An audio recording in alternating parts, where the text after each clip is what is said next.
Assalamualaikum warahmatullahi wabarakatuh. Pelangi indah karena warna yang berbeda-beda. Hidup berbangsa dan bertanah air indah jika kita hidup rukun walaupun berbeda-beda. Rukun dalam perbedaan sangatlah indah. Bagaimana kita bisa rukun walaupun berbeda? Mari perhatikan cerita berikut. Kampung Cempaka adalah sebuah kampung transmigran. Warganya berasal dari berbagai daerah padat di Pulau Jawa. Hal itu menjadikan mereka berbeda suku maupun agama. Di Kampung Cempaka hiduplah 5 orang sahabat. Ada Asnah yang berdarah Sunda, Utami dari Banyuwangi, Tony seorang etnis Tionghoa yang sebelumnya tinggal di Semarang, Wande dari suku Tengger di Jawa Timur, dan Marta, anak seorang pendeta yang dahulu tinggal di Solo. Di Kampung Cempaka, rumah mereka bersebelahan dan mereka pergi ke sekolah yang sama. Itu sebabnya mereka sangat akrab. Mereka suka bermain bersama dan sering menghabiskan waktu di rumah satu sama lain. Meskipun berbeda suku, kebersamaan begitu kental terlihat dalam keseharian mereka. Bersama anak-anak lain di Kampung Cempaka, mereka setiap hari Minggu berkumpul di balai utama kampung. Biasanya selain berolahraga, mereka juga kerap berkeliling ke rumah warga, membantu melakukan apa saja yang dibutuhkan warga. Kadang-kadang mereka membantu warga lanjut usia. Mereka membereskan rumah atau menyiapkan makanan. Sesekali mereka juga membantu orang tua yang sedang bekerja bakti membersihkan lingkungan. Dari Tony, mereka belajar menari barongsai. Lalu mereka ajarkan tarian itu kepada anak-anak sekampung. Sementara itu, setiap tiba saat panen, Wande dan keluarganya akan sibuk memimpin warga membuat tumpeng gede, yaitu nasi khas dari daerah Tengger yang dibuat untuk mensyukuri berkah Tuhan dalam wujud panen raya. Sikap toleransi yang ditunjukkan kelima sahabat itu memang sekedar berupa hal-hal kecil. Hal-hal kecil dalam keseharian itulah yang mencerminkan kehidupan Bhinneka Tunggal Ika. Di Kampung Cempaka yang kaya akan perbedaan, mereka hidup damai, berdampingan, dan tulus saling menjaga. Setelah mengamati cerita tersebut, kita sekarang mengerti bahwa perbedaan tidak menghalangi persatuan. Dengan bersatu, kita dapat melakukan banyak hal. Dari cerita tersebut, kita dapat menarik kesimpulan tentang persatuan dengan cara hidup rukun dalam perbedaan. Mari kita tulis kesimpulan dalam bagan berikut. Rukun dalam perbedaan. Apa perbedaan yang ada? Yaitu perbedaan suku maupun agama. Selanjutnya, bagaimana menyikapinya? Toleransi terhadap perbedaan tersebut dengan cara tetap bersahabat dan saling membantu tanpa melihat perbedaan yang ada. Kemudian, apa manfaat hidup rukun? Kehidupan akan aman, tentram, dan damai. Kamu juga bisa menyampaikan pengalamanmu tentang hidup rukun di sekolah atau di lingkungan tempat tinggalmu sebagai penerapan persatuan. Semangat persatuan bangsa Indonesia tercermin pada seni budaya lokal. Salah satunya adalah melalui tarian. Banyak tarian daerah Indonesia yang menyerukan persatuan. Salah satu contohnya adalah tari lego-lego. Apa itu tari lego-lego? Mari kita baca penjelasannya berikut.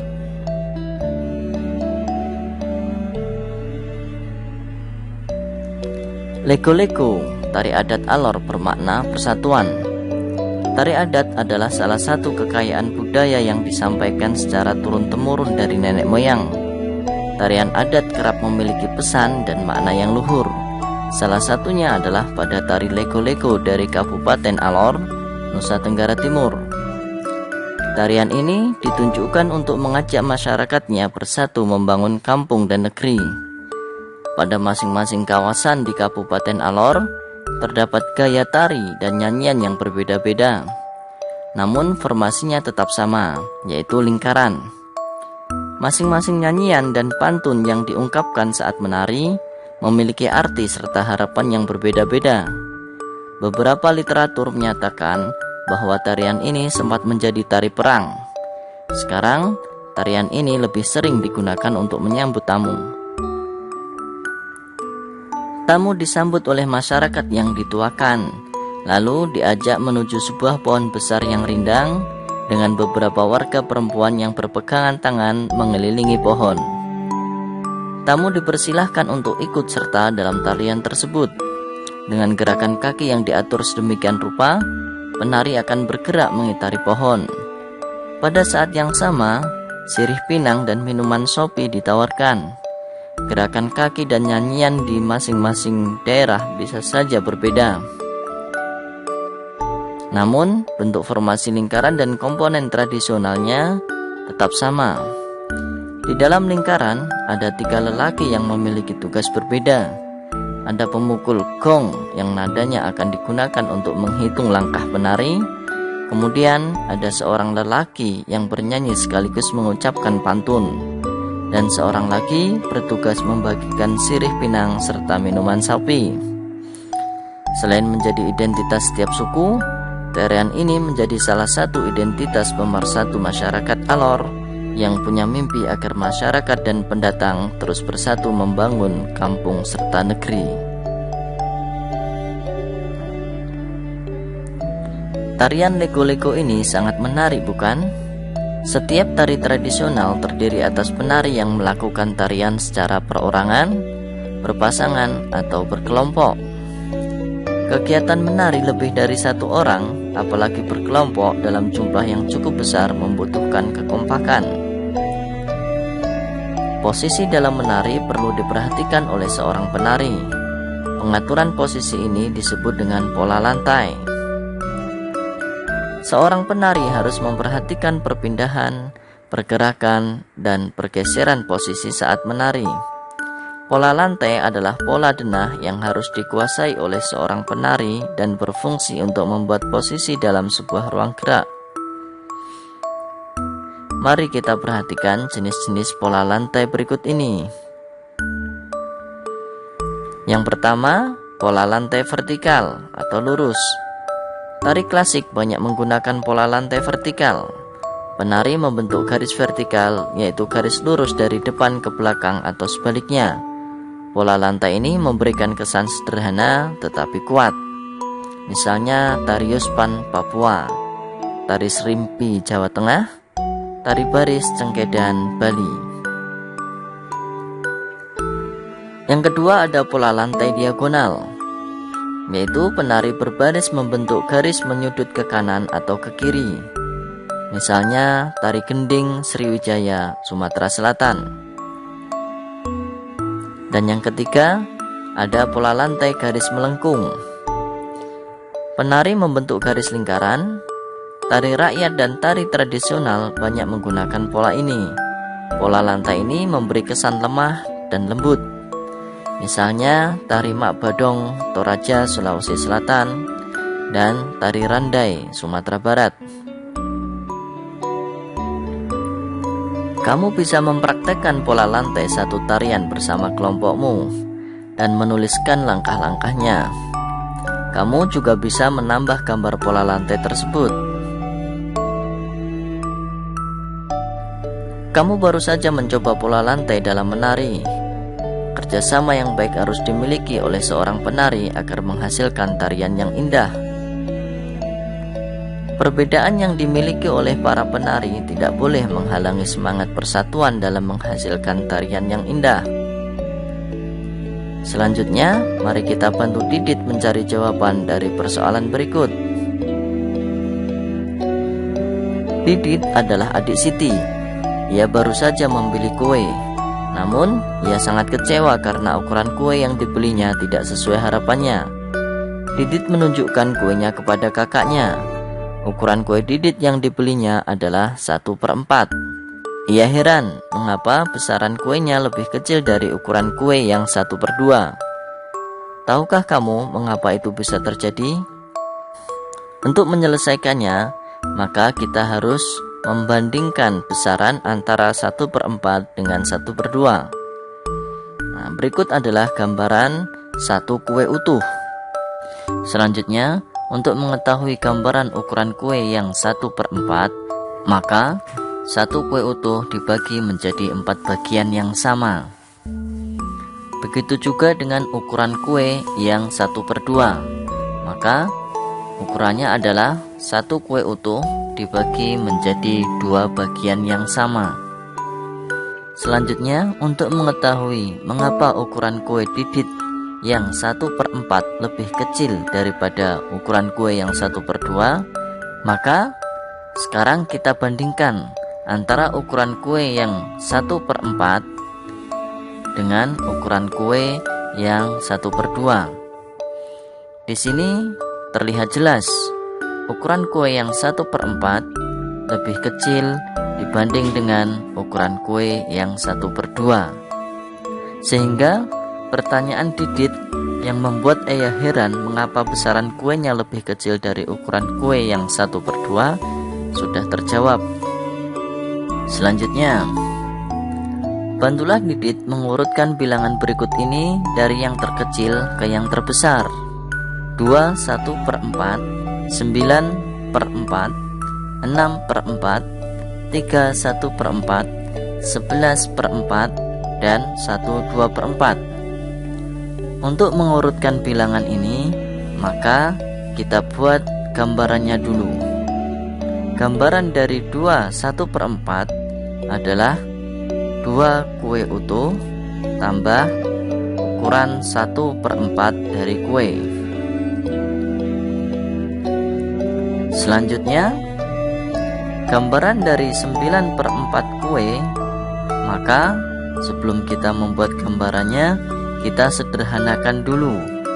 9/4 kalau disederhanakan dibuat menjadi pecahan campuran menjadi 2 1/4. Untuk mempelajari bagaimana mengubah pecahan biasa menjadi pecahan campuran, kalian bisa mempelajarinya pada link yang saya sertakan di deskripsi. Silahkan baca deskripsi dan klik link tersebut. Saya lanjutkan. Setelah dirubah ke pecahan campuran 2 1/4, maka sekarang kita gambarkan 2 kue utuh dan 1/4 kue. Bilangan selanjutnya 6/4. Lagi-lagi kita harus membuatnya menjadi pecahan campuran, yaitu sama dengan 1 1/2. Maka gambarannya adalah 1 kue utuh dan 1/2 kue. Selanjutnya 3 1/4 sudah berupa pecahan campuran dan sudah paling sederhana, sehingga tinggal kita gambarkan ukuran kuenya, yaitu 3 kue utuh dan 1/4 kue. Selanjutnya bilangan 11/4 kita rubah dulu ke pecahan campuran, yaitu sama dengan 2 3/4. Selanjutnya kita buat gambarannya, yaitu 2 kue dan 3/4 kue.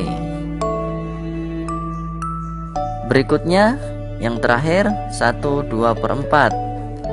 Ini sudah merupakan pecahan campuran, namun perlu disederhanakan lagi, yaitu sama dengan 1 1/2. Maka gambarannya adalah 1 kue utuh dan 1/2 kue. Nah, dengan demikian dari gambaran yang ada, kita bisa melihat mana kue yang terbanyak dan mana yang kue paling sedikit. Sekarang kita urutkan mulai dari yang terkecil atau yang paling sedikit, yaitu yang pertama adalah 6/4. Selanjutnya 1 2/4. Ini ukurannya sama, jadi bisa dibolak-balik. Selanjutnya 2/1/4. Berikutnya lagi 9/4. Ini juga memiliki ukuran yang sama. Selanjutnya 11/4, dan yang terakhir 3/1/4. Dengan demikian sudah terjawab urutan bilangan dari yang terkecil ke yang terbesar. Kamu bisa mempelajari materi pecahan pada link video di pojok kanan atas berikut, atau baca di deskripsi video ini. Cukup sampai di sini pembelajaran kita. Sampai jumpa di pembelajaran selanjutnya. Tetap semangat dan semoga sehat selalu. Wassalamualaikum warahmatullahi wabarakatuh.